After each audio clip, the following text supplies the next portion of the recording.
చామంతి కేసు గెలవడంతో అందరూ కూడా చప్పట్లు కొడుతూ ఉంటారు. అక్కడికి వచ్చిన రమాదేవి చేతులతోనే చామంతికి కాలేజ్ ప్రిన్సిపల్ గారు స్కాలర్షిప్ ఇప్పిస్తూ ఉంటారు. అమ్మ చామంతి, ఇప్పుడు నువ్వు మాట్లాడమ్మా అని చెప్పి ప్రిన్సిపల్ గారు అంటూ ఉంటే అప్పుడు చామంతి మైక్లో మాట్లాడుతూ, ఈరోజు నేను ఎంత ఆనందంగా ఉన్నానో నా మాటల్లో మీ అందరితోనూ చెప్పాలనుకుంటున్నాను. మా అమ్మ నాన్న ఇద్దరు కూడా చిన్నప్పటి నుండి నన్ను ఎంతో కష్టపడి చదివించారు. ఇప్పటికీ నేను చదువుకోవడానికి చాలా కష్టపడుతూనే ఉన్నాను. మొదటి సెమిస్టర్ ఫీజు కట్టడానికి కూడా నేను ఎంతగానో ఇబ్బంది పడ్డాను. ఇప్పుడు ఈ కేసు గెలిస్తే రెండవ సెమిస్టర్ ఫీజు కట్టే అవసరం లేదని, రెండవ సెమిస్టర్కి కావాల్సిన స్కాలర్షిప్ వస్తుందని ప్రిన్సిపల్ గారు చెప్పగానే ఎలాగైనా సరే పట్టుదలతో కేసు గెలిచి నన్ను నేను నిరూపించుకోవాలని అనుకున్నాను. కానీ ఈ కేసు మొదలైన దగ్గర నుండి అడుగడుగునా నాకు గండాలే ఏర్పడ్డాయి. కొంతమంది అక్కసుతో ఈ కేసు ఎట్టి పరిస్థితుల్లో నేను గెలవకూడదని నన్ను వెనక్కి లాగే ప్రయత్నం చేస్తూనే ఉన్నారు. కానీ నేను మాత్రం నేను ఒక గొప్ప లాయర్ని అవ్వాలనుకున్న మా నాన్న ఆశయం నెరవేర్చడం కోసం అని చెప్పి ఆఖరి నిమిషం వరకు ఈ కేసు గెలవడానికి నా వంతు ప్రయత్నం నేను చేసి ఈరోజు మీ అందరి ముందు ఇలా స్కాలర్షిప్ గెలుచుకున్నాను. ఈ కేసు గెలవడానికి నాకు సాయం చేసిన ప్రతి ఒక్కరికి పేరు పేరున ధన్యవాదాలని చెప్పి చామంతి అందరికీ థ్యాంక్స్ చెప్తూ ఉంటే ప్రేమ్ ఎంతగానో ఆనందపడిపోతూ ఉంటాడు. నేను లాయర్గా చదువుకోవడానికి పనికిరానని, నాకు స్కాలర్షిప్ రాదని నన్ను ఎగతాళి చేసిన ప్రతి ఒక్కరికి కూడా నేను ఈ స్కాలర్షిప్ని సొంతం చేసుకొని గుణపాఠం చెప్పాను. అందుకు నాకు ఆనందంగా ఉంది అని చెప్పి చామంతి అంటూ ఉంటే ఇది ఖచ్చితంగా నా గురించే మాట్లాడుతుంది. ఒక పని మనిషి నా మీద గెలవడాన్ని నేను తట్టుకోలేకపోతున్నాను అని చెప్పి రమాదేవి ఇంటికి వచ్చేస్తుంది. అందరూ చామంతికి కంగ్రాట్స్ చెప్తూ ఉంటారు. ఆ తర్వాత చామంతి ఇంటికి తిరిగి వస్తుంది.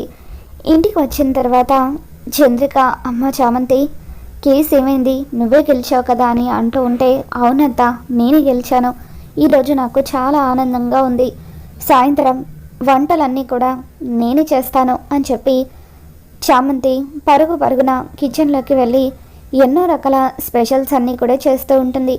ఇక రాత్రి డైనింగ్ టేబుల్ దగ్గర స్పెషల్స్ అన్నీ కూడా నింపేసి అమ్మగారు త్వరగా రండి అమ్మగారు అని చెప్పి రమాదేవిని చామంతి పిలుస్తూ ఉంటుంది.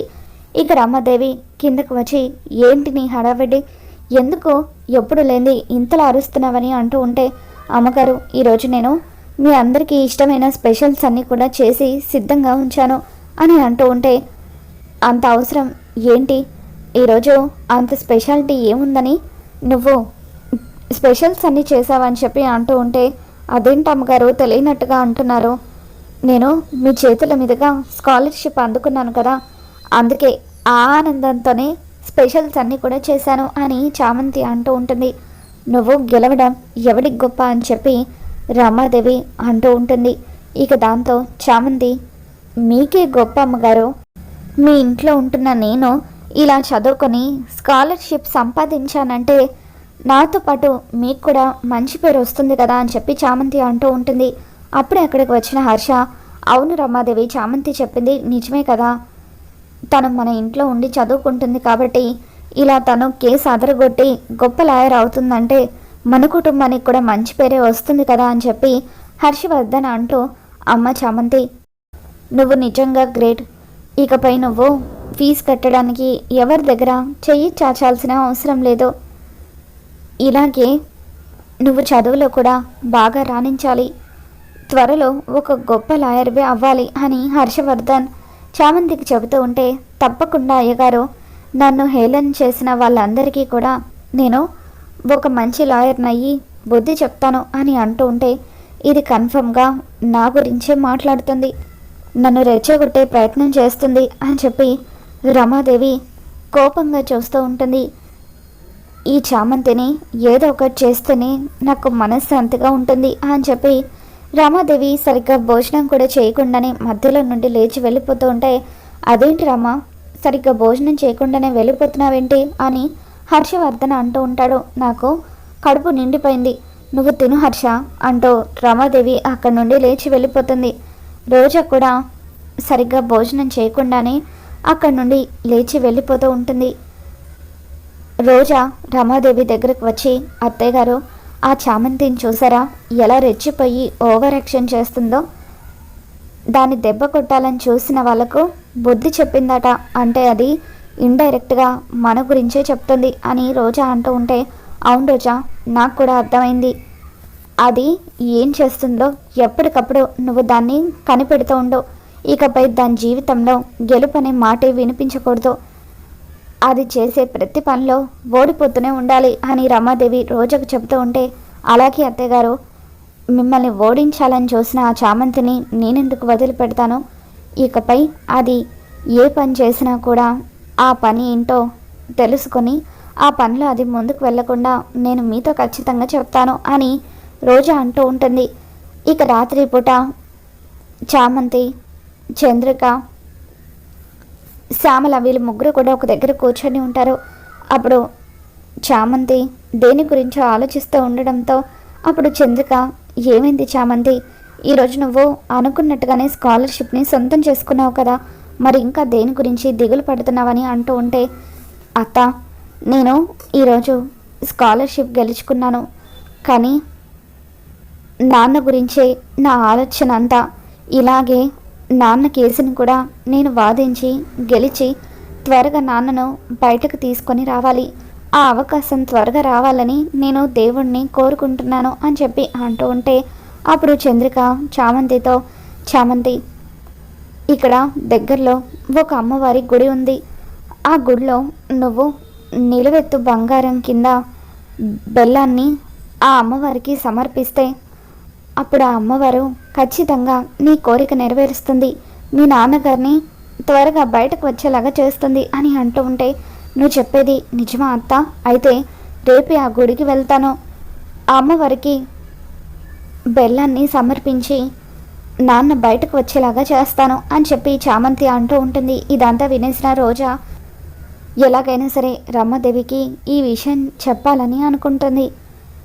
ఇక తర్వాత రోజు ఉదయాన్నే రోజా రమాదేవి దగ్గరికి వెళ్ళి, అత్తగారు, మీతో ఒక విషయం చెప్పాలి, ఆ చామంతి గుడికి వెళ్ళి అమ్మవారికి నిలువెత్తు బంగారాన్ని సమర్పించి వాళ్ళ నాన్నను బయటకు వచ్చేలాగా చేయాలని అనుకుంటుంది అని అంటూ ఉంటే, దాని మొహం, దాని దగ్గర నిలువెత్తు బంగారం ఎక్కడిది అని చెప్పి రమాదేవి అంటూ ఉంటుంది. అత్తయ్యగారు, బంగారం అంటే నిజమైన బంగారం అని కాదు, బెల్లాన్ని సరితూచి ఆ అమ్మవారికి సమర్పిస్తుందట, అలా సమర్పిస్తే కోరుకున్న కోరిక ఎలాగైనా సరే నెరవేరుతుందట, అలా వాళ్ళ నాన్న త్వరగా జైలు నుండి విడుదలవ్వాలని కోరుకుంటూ చామంతి మొక్కు చెల్లిస్తుంది అని అంటూ ఉంటే, ఎట్టి పరిస్థితుల్లోనూ ఆ చామంతి మొక్కు చెల్లించకూడదు, ఆ రామచంద్రయ్య జైలు నుండి విడుదలవ్వకూడదు, నిలువెత్తు బంగారం కాదు కదా, చిన్న బెల్లం ముక్క కూడా దానికి దొరకకుండా నేను చేస్తాను అని రమాదేవి ఒక వ్యక్తికి ఫోన్ చేస్తుంది. మీరేం చేస్తారో నాకు తెలీదు, ఆ గుడి దగ్గర ఎట్టి పరిస్థితుల్లోనూ దానికి చిన్న బెల్లం ముక్క కూడా దొరకకూడదు, బెల్లం అంతా కూడా మీరే కొనేయండి అని రమాదేవి చెప్పడంతో అప్పుడు అతను షాప్ దగ్గరికి వెళ్ళి బెల్లం అంతా కూడా కొనేస్తాడు. చామంతి, శ్యామల వీళ్ళిద్దరూ కూడా గుడికి బయలుదేరి వస్తూ ఉంటారు.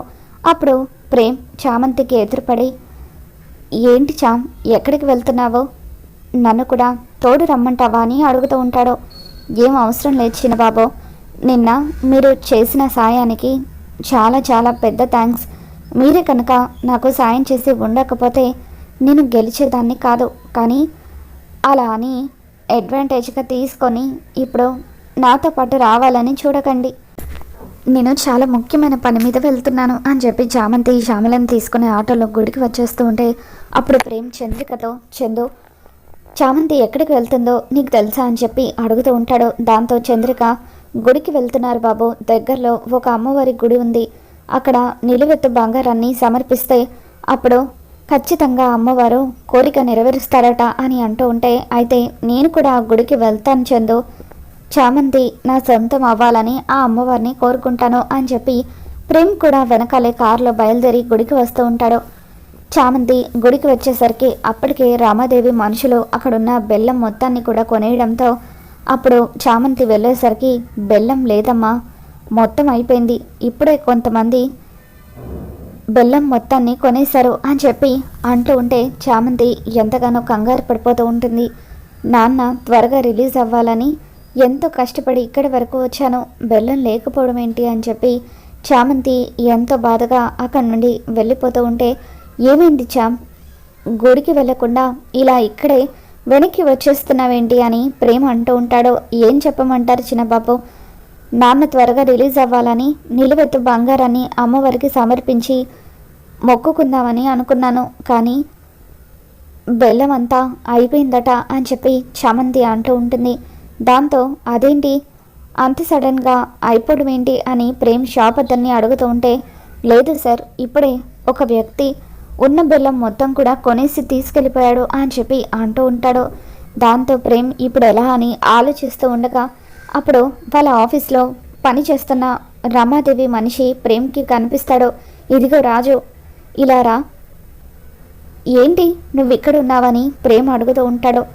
రమాదేవి మేడం బెల్లాన్ని కొనమన్నారు, అందుకే బెల్లం తీసుకొని వెళ్తున్నాను అని చెప్పి రాజు చెప్పడంతో అప్పుడు ప్రేమ్, ఏంటి అమ్మ తీసుకురమ్మని చెప్పిందా, సరే నేను మళ్ళీ ఏదైనా వేరే షాప్లో ఆ బెల్లాన్ని కొని అరేంజ్ చేస్తాను, కానీ నువ్వు తీసుకువెళ్తున్న బెల్లం అంతా కూడా నాకు ఇచ్చేసాయని చెప్పి ప్రేమ్ అంటూ ఉంటాడు. అలా రాజు దగ్గర నుండి కార్లో ఉన్న బెల్లం మొత్తాన్ని కూడా ప్రేమ్ తీసేసుకొని, ఇదిగో చామ్, నీకు ఎంత కావాలంటే అంత తీసుకో అని చెప్పి చామంతికి ఇవ్వడంతో అప్పుడు చామంతి, బాబు నాకు ఇదంతా ఊరికే వద్దు, నేను దీనికి డబ్బులు ఇస్తాను అని చెప్పి ఆ బెల్లం అంతా కూడా తీసేసుకొని ప్రేమ్ సాయంతో నిలువెత్తు బంగారాన్ని అమ్మవారికి చామంతి సమర్పించుకుంటుంది. ఇక దాంతో ప్రేమ్ చామంతి ఆనందపడిపోవడం చూసి తను కూడా చాలా హ్యాపీగా ఫీల్ అవుతూ అమ్మవారికి తను కూడా నిలువెత్తు బంగారాన్ని సమర్పిస్తూ, తల్లి చామంతి నా జీవిత భాగస్వామి అయ్యేలాగా నన్ను ఆశీర్వదించు తల్లి, అలాగే చామంతి కోరిక కూడా నెరవేర్చు అని చెప్పి ప్రేమ్ దేవతకు దండం పెట్టుకుంటూ చామంతి మొక్కు తీర్చుకోవడానికి దగ్గరుండి సాయం చేస్తాడు. ఇంతలో పూజారి గారు అక్కడికి వచ్చి, అమ్మ మీరు ఆ అమ్మవారికి మీ మొక్కుని సమర్పించారు కదా, ఇప్పుడు అమ్మవారికి ముడుపు కూడా కట్టండి, ఆ ముడుపు కట్టినట్టయితే తప్పకుండా మీ కోరికలన్నీ కూడా నెరవేరుతాయి అని అంటూ ఉంటారు. దాంతో చామంతి ప్రేమ్ ఇద్దరూ కలిసి గుడిలో ముడుపు కడుతూ ఉంటారు. అలా వాళ్ళిద్దరూ ముడుపు కడుతూ ఉండగా ఆ అమ్మవారి గుడిలో చెట్టుకి వేలాడుతున్న దండ ఎగిరొచ్చి చామంతి ప్రేమ్ మెడలో పడిపోతుంది. ఇక ఆ విధంగా వాళ్ళిద్దరూ ఒకటవ్వడానికి ఆ అమ్మవారు వాళ్ళను ఆశీర్వదిస్తూ ఉంటారు. మరి రాబోతున్న ఎపిసోడ్లో ఏం జరగబోతుందో మళ్ళీ మన ఛానల్లో తెలుసుకుందాం. ఈ వీడియో మీకు నచ్చినట్లయితే తప్పకుండా లైక్ చేయండి.